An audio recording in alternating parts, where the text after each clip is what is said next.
US President Donald Trump delivered his first State of the Union address of his second term. This is an American tradition in which the president reports to members of both houses of Congress about the country's problems, his achievements, and plans for the future. About half of the Democratic lawmakers did not attend this time. And by the way, the speech lasted 108 minutes. Trump surpassed his own previous record of 100 minutes. What exactly Trump said about Ukraine and in what context will be explained by our colleague from Independence Avenue Media, Zorislav Baidyuk. This was President Donald Trump's fourth State of the Union address. This time it resembled a presidential campaign rally, but that was to be expected since overall the president's approval ratings are quite negative and Republicans are starting to get nervous about the results of the November congressional elections. President Donald Trump himself said that if the Democrats take control of Congress, he will be threatened with impeachment. So, after listing what he considered his achievements in the economy and claiming that thanks to him a golden age had come to America, Trump began blaming all the country's problems on his predecessor Joe Biden and the Democrats in Congress. The president openly provoked the Democrats, who refused to stand and applaud his proposals, calling them mad, shaming his political opponents, and referring to himself as a great president. The first mention of Ukraine came when the president was talking about crime in the country, for which he also blamed the Democrats. Trump's team invited Anna Zarutska, the mother of Ukrainian Irina Zarutska, who died from fatal stab wounds in a streetcar in Charlotte, North Carolina last summer, to attend the speech. The killer had previously been convicted of various crimes and has mental health issues. Last summer, 23-year-old Irina was returning home by train when a depraved criminal who had been arrested more than a dozen times and released each time without bail suddenly stood up and brutally slashed her with a knife on her neck and body.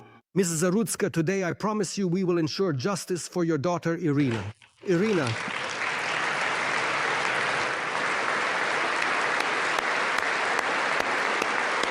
Trump began to speak about foreign policy in the second half of his speech. He repeated the claim that he ended 8 wars around the world. He spoke about the Israeli-Palestinian conflict. He noted that he reconciled 2 nuclear states, India and Pakistan. And, according to him, the Prime Minister of Pakistan said that Trump saved 35 million lives. The president reported that he is actively working to end Russia's war in Ukraine. We are working very hard to stop the 9th war, the killings and the slaughter between Russia and Ukraine, where 25,000 soldiers die every month.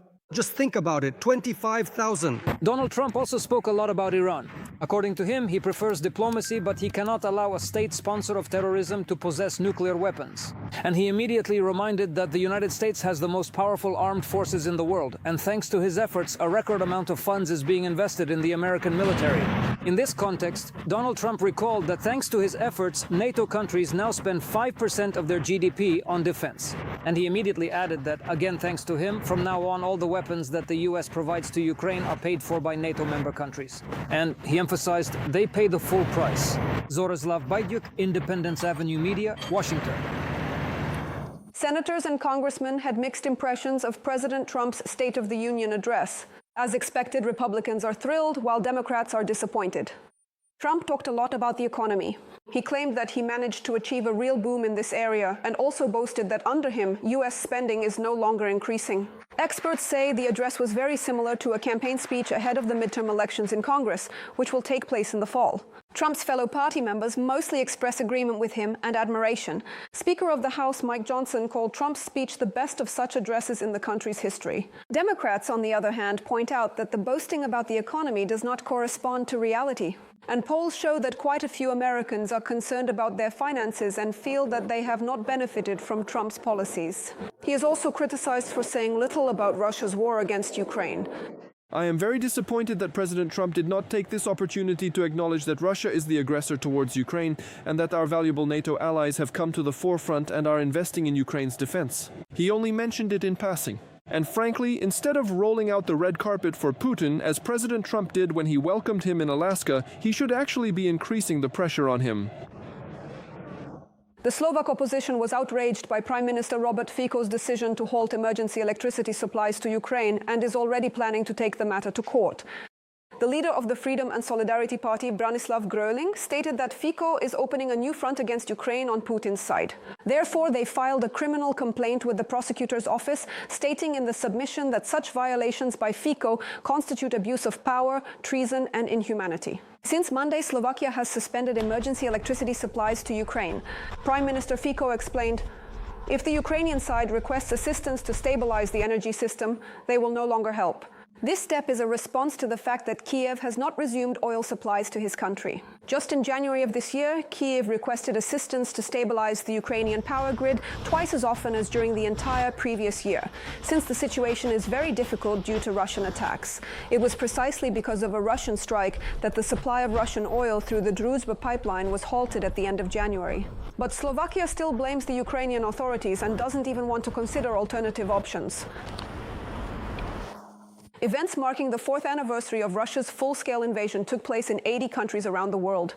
The goal is to call for greater support for Ukraine and to adopt stricter sanctions against the Russian Federation. Thousands of people gathered at Trafalgar Square in London to show their support for the people of Ukraine. They sang the anthem together and held signs reading, "Stop the war, stop the killings." The organizers noted that participating in the event is a signal that politicians can hear. February 24th, the day that divided the world into before and after, Russia launched a full-scale war not only against Ukraine, but also against democracy and freedom. For the 5th year now, Ukraine has been withstanding the most brutal military assault, and this is longer than World War II lasted for many European countries.